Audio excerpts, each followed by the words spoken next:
Boa noite, meus irmãos. Paz do Senhor Jesus. É um motivo de grande alegria poder usar o púlpito da igreja e falar da sua poderosa palavra. Amém? Graças a Deus, ontem tivemos uma noite aqui muito memorável, o jantar dos namorados, né? Onde estivemos aqui nos confraternizando, os casais da igreja, alguns convidados, no jantar muito bem servido. Foi muito bom, né?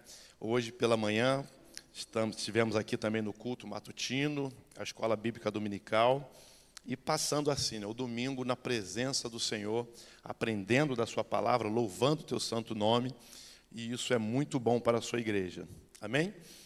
Nessa noite nós queremos compartilhar uma porção da palavra de Deus para a sua vida, para as nossas vidas.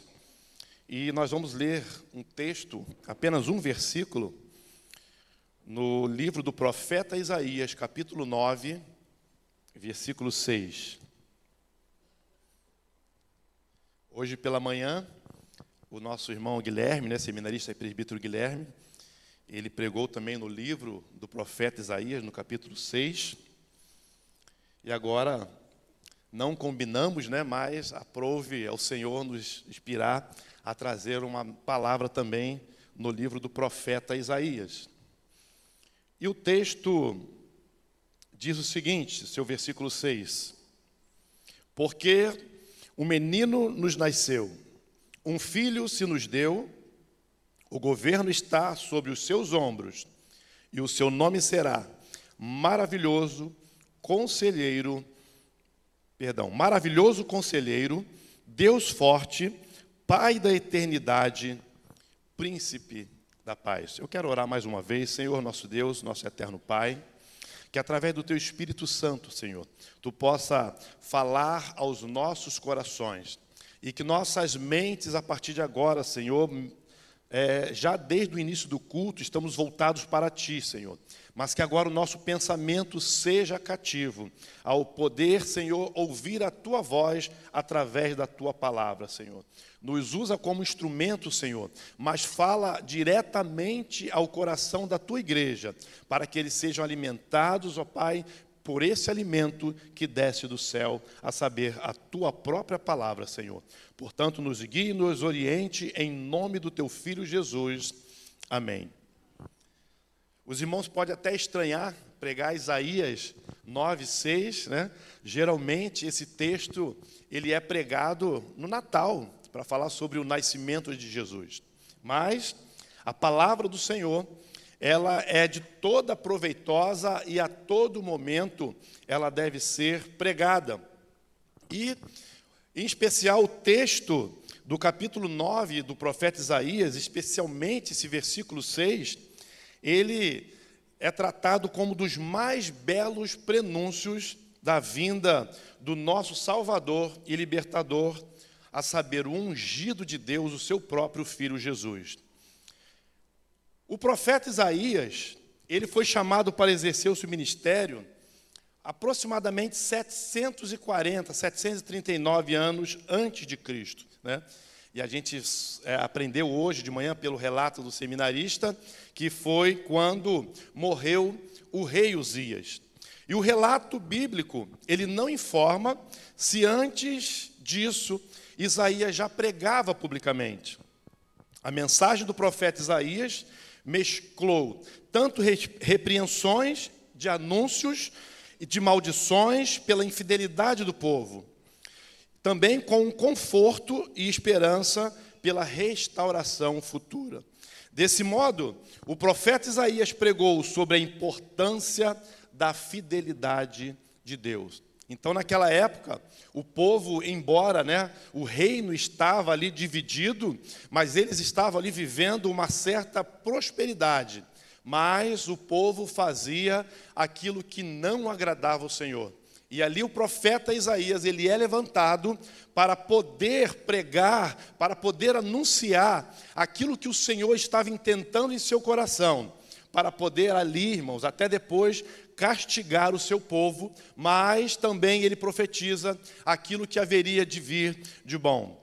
Então, a sua mensagem escrita, ela focava os judeus exilados, conclamando-os ao arrependimento e os exortando a confiarem nas promessas de Deus. E após o período do cativeiro, o Senhor abençoaria o remanescente fiel, trazendo restauração e bênçãos sobre as nações de uma forma nunca antes experimentada. O pecado de Israel, meus irmãos, e de Judá, havia chegado a um nível tão abominável que Deus usou o profeta para falar acerca das várias maldições que atingiriam os hebreus de uma forma geral. A maior dela, é claro, foi o exílio babilônico. O povo foi levado cativo e ali por muitos anos sofreu na mão dos babilônicos. E nesse contexto, Deus ordenou que o profeta Isaías profetizasse para que o coração daquele povo fosse endurecido, a fim de que os seus ouvidos fossem fechados, para que não fosse evitado o juízo sobre eles. Mas ainda o profeta Isaías falou sobre as bênçãos futuras que seguiriam após o exílio. Ele profetizou que um remanescente sobreviveria a esse período tão difícil e retornaria à terra prometida. Então, nesse contexto histórico, Isaías ele é levantado para falar sobre a sentença do Senhor, mas também para falar sobre as promessas do Senhor, sobre aqueles que permanecessem fiel ali no cativeiro babilônico. Isaías, meus queridos, é considerado aqui como o profeta messiânico. Já na época dos pais da igreja, o profeta Isaías era conhecido como o evangelista do Antigo Testamento. Sabemos que os evangelhos, lá no Novo Testamento, que relata todo o trajeto, todo o ministério de Jesus, Mateus, Marcos, Lucas e João. E aqui os pais da igreja consideram que o profeta Isaías, escritor do Antigo Testamento, é considerado ali o evangelho do Antigo Testamento, porque ele relatou tudo sobre a vida de Jesus. E tal designação se dá pelo detalhamento completo que ele descreve na obra do Messias. E é por isso que as profecias do profeta Isaías são registradas em seu livro, são as mais referenciadas no Antigo Testamento, no Novo Testamento, quando o objetivo é apontar sobre como a pessoa de Jesus cumpre com perfeição todas as promessas do Antigo Testamento em relação ao Messias prometido. Nós aprendemos que o Antigo Testamento, os livros históricos, os livros poéticos, os profetas menores, os profetas menores, os maiores, o Pentateuco, todo o Antigo Testamento, ele é escrito e ele tem como sombra o do Novo Testamento. E toda a escritura no Antigo Testamento, ele aponta para um só, a saber, Jesus. E o profeta Isaías foi aquele que mais detalhou sobre o nascimento, a preparação e a história da vida do nosso Senhor Jesus. E a profecia de Isaías também alcança um cumprimento ainda futuro. Ele profetizou acerca da restauração após o exílio, falado sobre as maravilhas que aconteceriam, e chamou essa nova realidade de os novos céus e a nova terra. No livro de Isaías, no capítulo 65, no verso 17, diz o seguinte: pois eis que eu crio novos céus e nova terra, e não haverá lembrança das coisas passadas, e jamais haverá memória delas. No capítulo 66, nos versos 22, também diz: porque assim como os novos céus e a nova terra que hei de fazer estarão diante de mim, diz o Senhor, assim também estão diante de mim a posteridade e o nome de vocês. Então essa promessa, ela foi inaugurada no ministério terreno de Jesus Cristo, e que atravessa a história da igreja e encontrará o seu cumprimento pleno no maravilhoso retorno de nosso Senhor Jesus. E nós, como seus eleitos, a sua igreja, já desfrutamos desse reino prometido. mas ainda presos à natureza do pecado, mas aguardamos o grande dia em que Cristo virá, sobre as nuvens com poder e grande glória, e nos levará para o seu reino eterno, onde seremos glorificados e viveremos para Ele eternamente, irmãos. Aleluia. O profeta Isaías, com a indignação de Deus, com a desobediência do seu povo, ele profetizou o cativeiro. Mas ele também trouxe as boas novas daquilo que foi o principal ministério de Jesus, que foi de trazer restauração e libertação. E ele também profetizou que os remanescentes estariam libertos. E agora, com a promessa da vinda do Messias, que nos levará para o céu, nós estaremos com ele eternamente, livre de toda mácula do pecado. Meus irmãos, Jesus fez coisas incríveis, mas ainda existe muita confusão de quem ele é realmente e qual foi a sua missão na terra, né?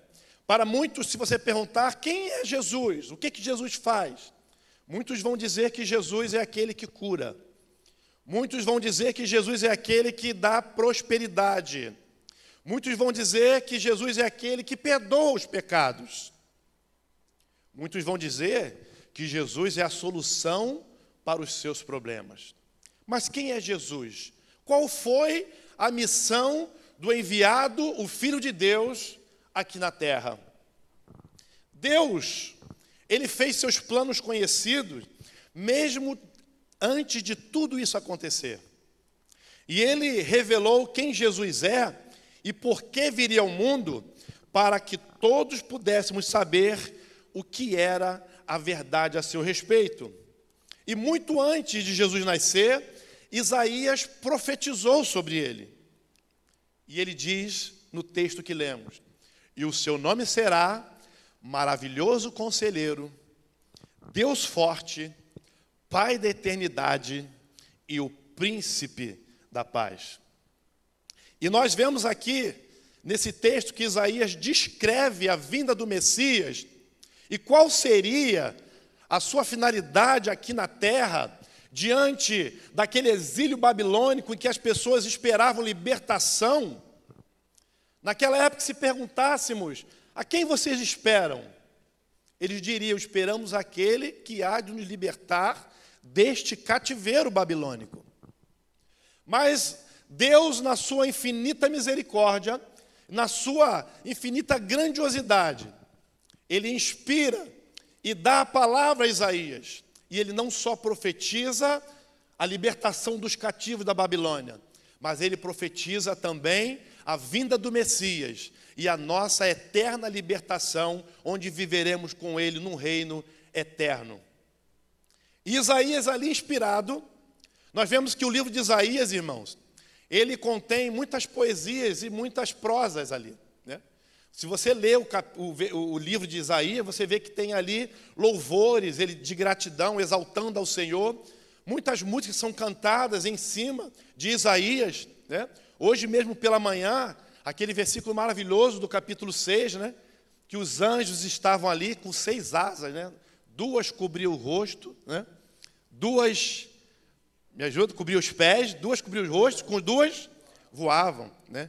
E você vê que dali, e eles começaram a clamar dizendo, Santo, Santo, Santo é o Senhor dos exércitos, e a terra está cheia de sua glória. Então Isaías é um livro que eu posso considerar também poético. E ele diz ali que primeiramente Jesus, ele é o maravilhoso conselheiro. Jesus, ele veio para ser aquele que nos ensina e nos aconselha. Ao longo de seu ministério, Jesus deu vários ensinamentos muito importantes e mostrou o caminho para uma vida com Deus. Jesus é o nosso grande conselheiro que guia a vida de todos os que creem nele. Mas ele diz também que Jesus é o Deus forte, ou seja, o Deus todo-poderoso. Jesus é Deus. Ele tem todo o poder e toda a autoridade de Deus. Embora ele encarnou em forma humana, ele continuava sendo Deus. Ele era 100% homem, mas também 100% Deus. Embora ele não usou da sua autoridade, dos seus, vamos dizer assim, a Bíblia fala que ele não teve por usurpação ser igual a Deus, mas esvaziou-se de si mesmo, se humilhando, tomou forma de homem, ele se humilhou e morreu a nossa morte. Mas ele era Deus. Ele tinha todo o poder, mas ele decidiu vir à terra como um homem para nos salvar. Essa é uma grande maravilha. Deus, em todo o seu poder, nos ama tanto que veio, sofreu conosco e sofreu por nós. E o próprio Deus levou o meu e o teu pecado na cruz do Calvário. E para isso, irmãos, ele teria que ser um Deus forte. Por que forte? Porque ele abriu mão do seu poder para sofrer em nosso lugar. Isaías também chama de Pai da eternidade. Jesus é eterno. Ele estava, como diz o livro do evangelista João, que no princípio era o Verbo estava com Deus e o Verbo era Deus. O Verbo aqui significa a palavra. E a Bíblia nos ensina que Jesus, ele é o Verbo, ele é a palavra. Então Jesus, ele é eterno. Ele não tem princípio e nem terá fim. Quando morreu, ele não conseguiu, a morte não o conseguiu manter, porque ele é mais forte que a morte. Jesus ressuscitou e vive para sempre. Assim como Jesus é eterno, ele dá a vida eterna a todos que creem nele e o amam. Ele é chamado também aqui por Isaías de príncipe da paz. Jesus veio para restaurar o nosso relacionamento com Deus. Porque quando pecamos, nos tornamos inimigos de Deus, separados dele. Mas, através do sacrifício de Jesus na cruz, ele nos ofereceu perdão e reconciliação com Deus. E assim podemos ter paz com Deus e paz com os irmãos e paz conosco mesmo. E a Bíblia fala que essa paz que Jesus dá não é a paz que o mundo dá. A paz que Jesus dá é a paz que excede a todo entendimento. Irmãos, em meio a tanta tribulação, em meio a tanta angústia que sofremos, nós podemos sentir paz, porque Jesus Cristo, ele é o príncipe da paz. Amém, irmãos? Então, Isaías, eu posso dizer numa grande e bela poesia, ele fala a respeito daquele que viria para restaurar o seu povo. E ele disse, ele será o maravilhoso conselheiro, o Deus forte, o Pai da eternidade e o príncipe da paz. Diante desses 4 adjetivos que ele dá para Jesus, eu quero nessa noite destacar somente um, irmãos. Jesus, o maravilhoso conselheiro.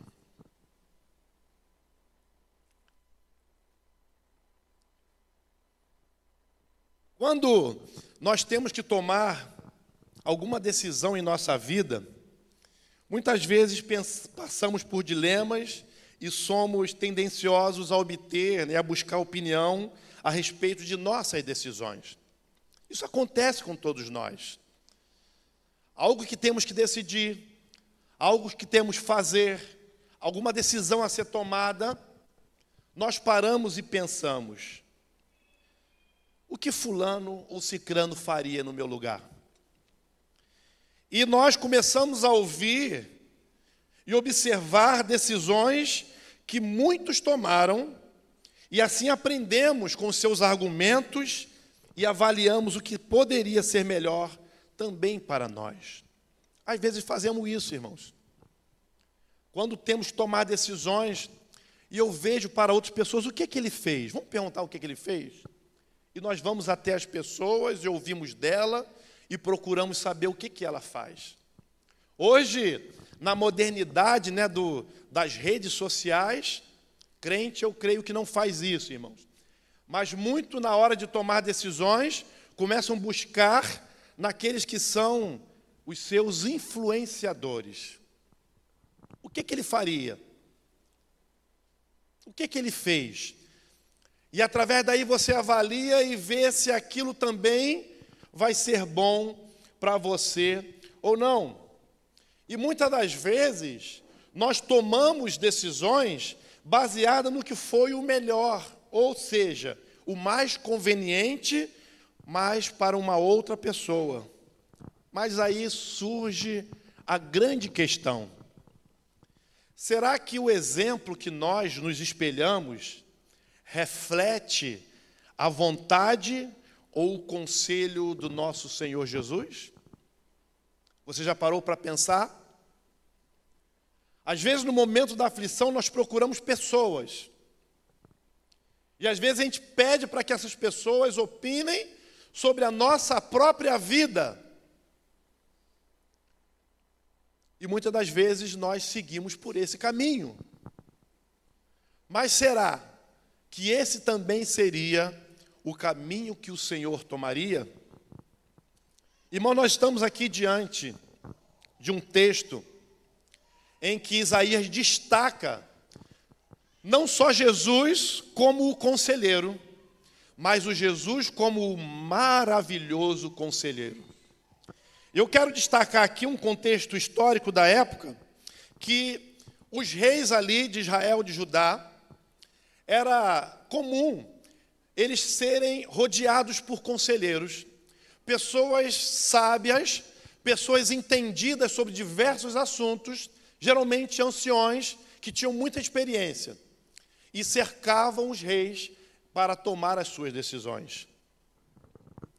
E Isaías era um deles. A Bíblia destaca aqui que Isaías era o principal conselheiro do rei Ezequias. E todas as vezes que o rei ia tomar uma decisão, ele consultava os seus conselheiros.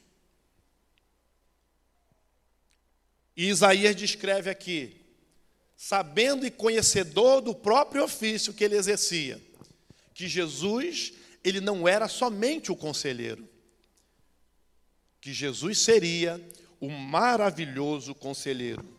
Não só aquele que aconselharia o seu povo, mas faria isso de uma forma maravilhosa, irmãos. E quando falamos de maravilhas da parte do nosso Senhor, ressaltamos as suas obras magníficas e milagrosas. Irmãos, quando é Deus que faz, Ele não só faz algo, mas quando é Jesus que faz, Ele faz algo de forma maravilhosa, esplendorosa. Eu costumo dizer que quando você vai realizar alguma coisa na sua família, se você quer atingir algo que é bom, Ele vai se referir ao que você é. Mas quando você quer se referir e dar glória a Jesus, você vai procurar fazer de forma excelente, irmãos. Porque nada que Deus faz, nada que Jesus faz é medíocre ou é razoável. Tudo o que Deus faz é bom, é muito bom. E Isaías fala aqui que Ele faz as coisas de forma maravilhosa. E o relato aqui é que Ele seria o maravilhoso conselheiro do seu povo. E para vocês entenderem, irmãos, a importância do conselho, a Bíblia vai relatar, irmãos, se você for pesquisar, você não vai conseguir parar. Provérbios 19, 21 diz: muitos propósitos há no coração do homem, mas o conselho do Senhor, ele permanecerá. Às vezes você toma uma decisão, você decide ir por um caminho. Na época de Jesus, alguns discípulos chegaram para eles e falaram o seguinte: ora, Jesus, uns ali andam falando no seu nome, fazendo ali as coisas que tu fazes. E qual foi o conselho do Senhor? Se isso for realmente de coração, e for de Deus, e for vindo do Pai, essa obra permanecerá. Mas se não for, isso logo, logo vai acabar. Então você quer saber se alguma decisão tua foi tua mesmo, ou da carne, ou alguma emoção, ou foi de Deus? A Bíblia diz que o conselho do Senhor, ele sempre vai permanecer. No Salmo 16, 7 diz o seguinte: louvarei o Senhor, que me aconselhou, até o meu coração me ensina de noite. Quando nós somos aconselhados pelo próprio Senhor, irmãos, o nosso coração passa a nos orientar. Se nós começarmos a andar por causa da opinião de um ou de outro, nós podemos ficar confusos e não vai haver paz dentro de nós. Uma vez, falando com alguns casais, e eles perguntaram: como é que eu sei se a nossa decisão ela vem do conselho do Senhor ou não? E a resposta vem da palavra de Deus, porque o conselho que vem do Senhor traz paz ao seu coração. Se a decisão que vamos tomar não há um acordo, não há algo que seja agradável e seja, vamos dizer assim, o acordo que os dois se sintam bem e sintam paz no coração, não tome essa decisão. Não tome a decisão. Porque quando o Senhor aconselha, o teu próprio coração vai ter o seu guia. Ele vai te guiar. E o salmista diz que o meu coração me ensina até de noite. O Salmo 33, 11 diz: o conselho do Senhor permanece para sempre, os intentos do seu coração de geração a geração. Aquilo que o Senhor orienta, irmãos, permanece na sua vida, na sua casa, e depois na sua próxima, e na próxima, e nas outras gerações, porque aquilo que o Senhor faz, o conselho que o Senhor dá, se torna perpétuo em nossas vidas.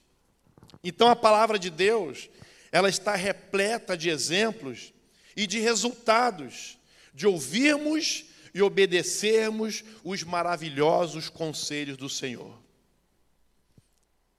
Agora, me responda, irmão, diante das situações de sua vida, você tem procurado ouvir os que os outros têm a lhe dizer, ou você tem buscado o conselho do conselheiro que é maravilhoso?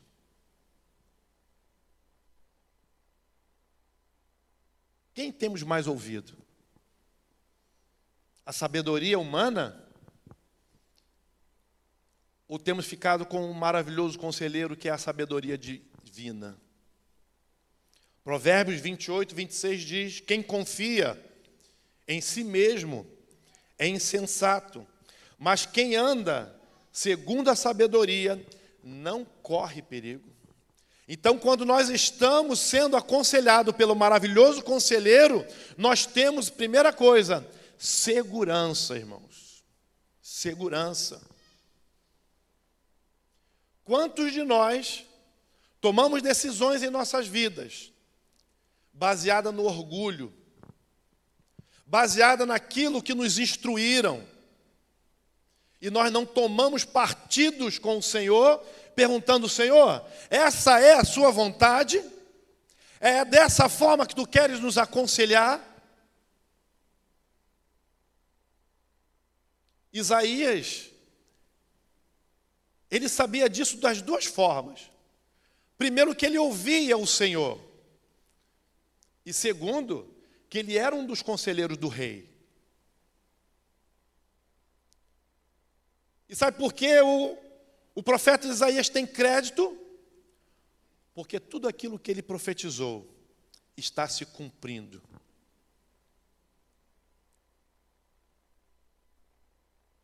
Aquilo que Deus te aconselha e que Deus te orienta, irmãos, Ele é fiel para cumprir.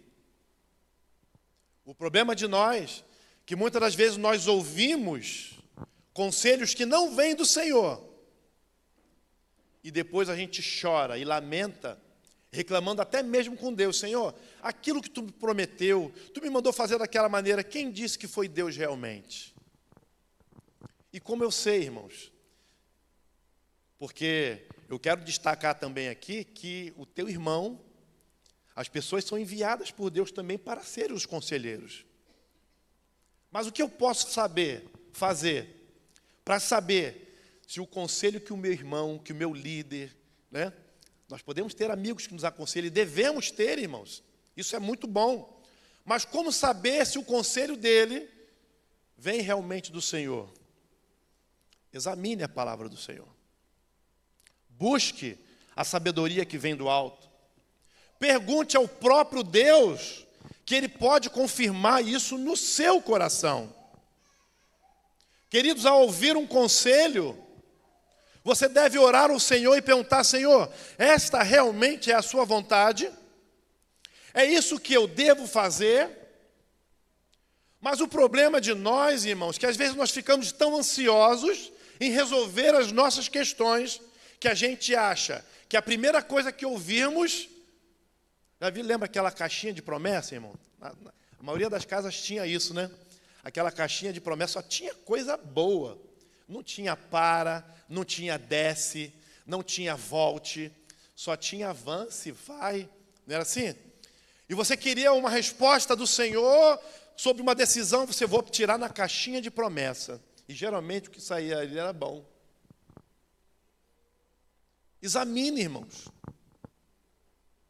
O maravilhoso conselheiro, irmãos, é aquele que está pronto para te ouvir. É aquele que sempre está pronto, porque ele já conhece aquilo que está dentro do seu coração. Mas ele quer ouvir isso de você.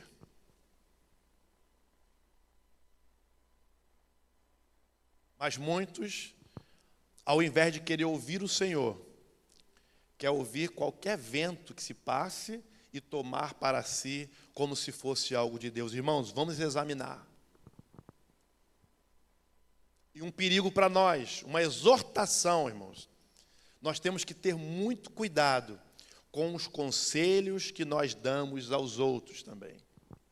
Muitas das vezes, no intuito de poder ajudar um irmão numa situação, nós atropelamos a palavra de Deus e falamos aquilo que nós achamos o que é o melhor. Mas antes de fazermos isso, nós precisamos primeiro consultar ao Senhor. Irmãos, isso é muito perigoso. Muitas pessoas na igreja ferida por causa de palavras de outros que lançaram sobre a sua vida. Antes, a Bíblia fala que aquele que responde sem pensar, ele é insensato. Antes de você dar um conselho, irmão, consulte primeiro ao Senhor. Eu prefiro sempre dizer quando alguém chega para mim: eu não tenho resposta para você, mas Jesus, o maravilhoso conselheiro, Ele pode até me usar para te dar essa resposta, mas eu primeiro preciso ouvi-lo, o que Ele aconselha, para poder te aconselhar também. E nessa noite, o profeta Isaías, profetizando sobre a vinda do Messias, ele disse que ele seria o maravilhoso conselheiro. E o maravilhoso conselheiro nunca cessou de aconselhar a sua igreja. Ele andava com os seus discípulos, morreu, e ele falou o seguinte: vocês não vão ficar só. Não tenham medo. Eu não vou estar aqui em forma humana para poder aconselhar vocês pelo caminho. Mas enviarei da parte de meu Pai o Espírito Consolador, e esse estará com vocês todos os dias da sua vida. E hoje o Espírito Santo, irmãos, está dentro de nós para testificar o conselho que o Senhor tem para a nossa vida, o maravilhoso conselheiro. Eu quero finalizar nesta noite encorajando você. Irmão, se a igreja orasse mais, a igreja erraria menos. E orar, irmãos, não é somente pedir a Deus. Orar é conversar com Deus, falar com Ele. E quantas pessoas não têm tempo para ouvir o Senhor? Então eu vos encorajo a falar com Deus, mas também a guardar aquilo que Ele tem para falar para você. Porque o maravilhoso conselheiro, Ele tem muito a nos aconselhar. E como eu faço isso? Ouvindo a voz do Senhor. A Bíblia diz: se hoje ouvirdes a voz do Senhor, não endureçais o vosso coração. O Senhor está falando na sua igreja. Naquela tua situação que você está vivendo e você está pedindo uma resposta, o Senhor já está falando. Ele já está falando.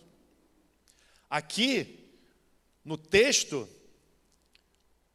Deus endureceu o coração do povo para que não ouvisse a palavra, porque Deus tinha consciência. Se o povo ouvisse a voz de Deus, eles se converteriam. Mas Deus queria castigar o povo, então sentenciou, eles não podem ouvir, porque se ouvir, eles vão se converter.